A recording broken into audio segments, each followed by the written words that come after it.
So this centripetal force, what happens is, if we look back at this picture right here, we had the gravitational force going inwards. Well, it turns out we also have the centripetal force going inwards. So we have this Fc going inwards. So this centripetal force is caused by the gravitational force. In that sense, then we can set Fg equal to Fc. That's the sort of key sort of thing here in doing this right here. You take Fg, which is gmm over r squared, and you set it equal to mv squared over r. So I'm going to do that now. So I have gmm over r squared equals mv squared over r. And remember, I said one of the assumptions we were going to make is that the mass of the planet is very, very much smaller than the mass of the star. In that case, then we're allowed to use these rules, and it turns out then that the mass of the planet doesn't matter. Turns out then, because you could divide both sides of the equation by m, and you'd get rid of it on both sides, so the mass doesn't matter, which is actually kind of interesting. I think that's an interesting point. So the mass of the planet doesn't matter.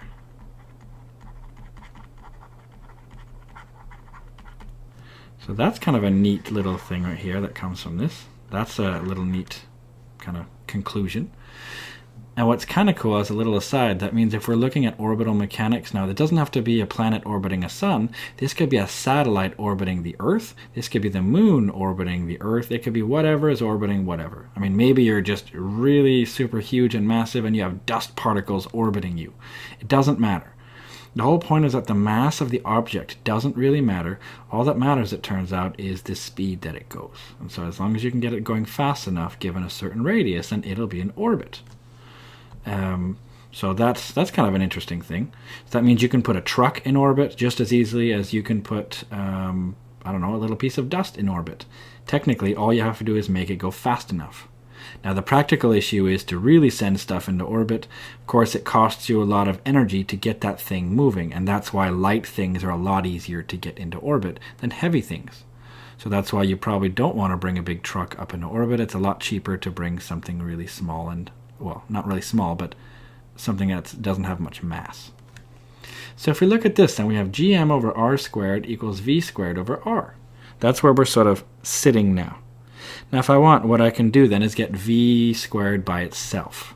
So if I solve for v squared here, that means I would have to move my r over here. So I'd have to multiply both sides by r. So I'd say it was gmr over r squared. If you look at that, this r cancels out that one. So I could say then that v squared equals gm over r. So that tells me something about the speed. It's equal to just this constant times the mass of the star divided by the orbital distance, or the orbital radius here of this whatever we're looking at. I don't know why my r has an extra stick on it. I'm going to try to fix it up a little bit here. There we go. Well, you might think then, okay, we're done. But we're not done. And that's because we can go further. We know that the velocity, or the speed of something, well, if you remember your sort of basic physics, speed is distance over time. Now keep in mind what's happening here. This thing is going around in a circle. It's going around in a circle of radius r. We drew this before. This is r. And the speed that it goes around then, the speed is equal to the distance that it travels in one full circle divided by the time it takes to go in one full circle. So in this case right here, then we can say that, maybe I'll draw this in a different color then. Maybe I'll draw it in black. So I'll say that equals, well, what's the distance if you go all the way around in a circle? We call that a circumference of a circle. That's what helps know that the circumference of a circle is 2 pi r. And then the time it takes to go around, we call that the orbital period. So that's t. That's the orbital period. And so if we take this and put it into here, we replace it for v. So anywhere we see a v, we put in 2 pi r over t. And if we do that, then we're going to get, instead of v squared, we're going to get 2 pi r over t, all that squared, equals gm over r. Well, then all we have to do is just do a little bit of sort of housekeeping, so to speak. Let's square everything here.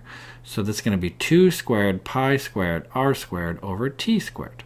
So that's going to give me, let's see, 2 squared is 4. Pi squared, I don't know what that is. We're going to leave it as just pi squared. We don't have to estimate. We'll just leave it as pi squared.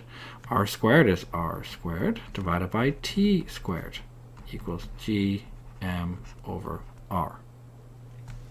Well, now maybe I want to get my t squared onto the right side here. I want to sort of move it from here to here. So that means I have to multiply both sides of the equation by t squared. And at the same time, I'm going to multiply both sides of the equation by r. So this r is going to come over here. R squared times r is going to make it 4 pi squared r to the third is going to equal g times m times t squared. What I've really done, I've just pushed this one up here, and I've pushed this one up here. So this one went over here, and this one went over here. Great. Well, then I can get t squared by itself if I want. So I can say, well, if I want to get rid of the g and the m that are multiplying the t squared, I divide both sides by that. So I can say that 4 pi squared r cubed over gm equals t squared. And so finally, absolutely finally, then I'm going to rewrite it just in other order. So I'm going to write the t squared first. I'm going to put it on the left side. Remember, if something is equal, it means the left side equals the right side. So t squared equals, and watch carefully how I'm going to write it now, over gm, all that times r cubed. Notice what I've just done here. This one right here is actually everything I needed. I'm just going to try to find a different marker type here. Let's see, I can go like this and maybe put some colors around it. This is really important. Turns out this is Kepler's third law. Look carefully at it. What it tells you then is t squared is proportional to r cubed. This is the constant of proportionality. See, before we had t squared was equal to some box times r cubed. It just depends if you want to write it as a capital or not. Well, this is the box. This is what goes here. This tells you that if you know the orbital period, this is the time it takes to go around in an orbit. If you know that, and well, then from that you can use that to calculate the radius, the orbital radius. Or if you know the period and you know the radius, then you can calculate the mass. And so that is Kepler's third law. This right here is it. So Kepler's third law says, remember if we go back up here, we said that t squared was equal to some number times r cubed. Well, now we know what that number is. That number that goes there is this. This is something that Kepler didn't know, but it turns out it's something that Newton could have figured out because he had this extra equation, this Newton's law of gravitation here. Using that, we can actually sort of rederive Kepler's third law. Now keep in mind we were assuming it's a circular orbit, so that's why we have an r. In real life it should be a little a here for a semi-major axis. It turns out if you want to be really, really careful, you should take into account the different masses, and there's all sorts of other tricks. But we've done some assumptions, so we've simplified things for us a little bit here. But this works pretty well. It turns out this is actually quite good. So this is Kepler's third law. And you might wonder, okay, well, what in the world does that tell us for mass? Well, check this out. I think this is really cool. If we want to actually solve for the mass then, so so solving for the mass, let's do that here. Where was that? So that was right here. How do I find the mass of the star? It's just then use Kepler's third law, but solve for the mass. So what do I mean by that? Well, if we look at the answer that we had for Kepler's third law, we had that t squared was equal to, and again we had, I'm just going to rewrite it again, it's 4 pi squared over g, then we had an m, and we had r cubed. Well, I want to get m by itself, so I can move the m over here, by multiplying both sides by m. I can divide both sides by t squared.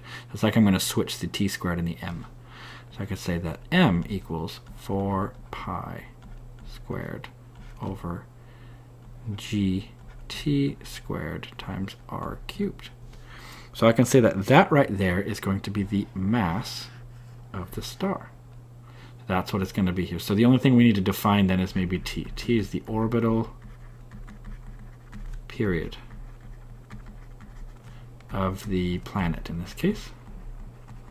And that's going to be given in seconds. So this tells us then that if we want to find the mass of the star, all we have to do then is just take a look at, let's see here, we'll just make this really obvious that this is important here. So this is how we find the mass of the star. So to find the mass of the star then, all you need to know is you just need to look at something orbiting it. So if you look at something in orbit, and if you look at that, and then you know it's a period and orbital radius. That's all you need. Okay, so you just need to look at something in orbit. You need to know its period t and its orbital radius r. As long as you know t and r, these are just constants. 4 is a constant, pi squared is a constant, that's a constant.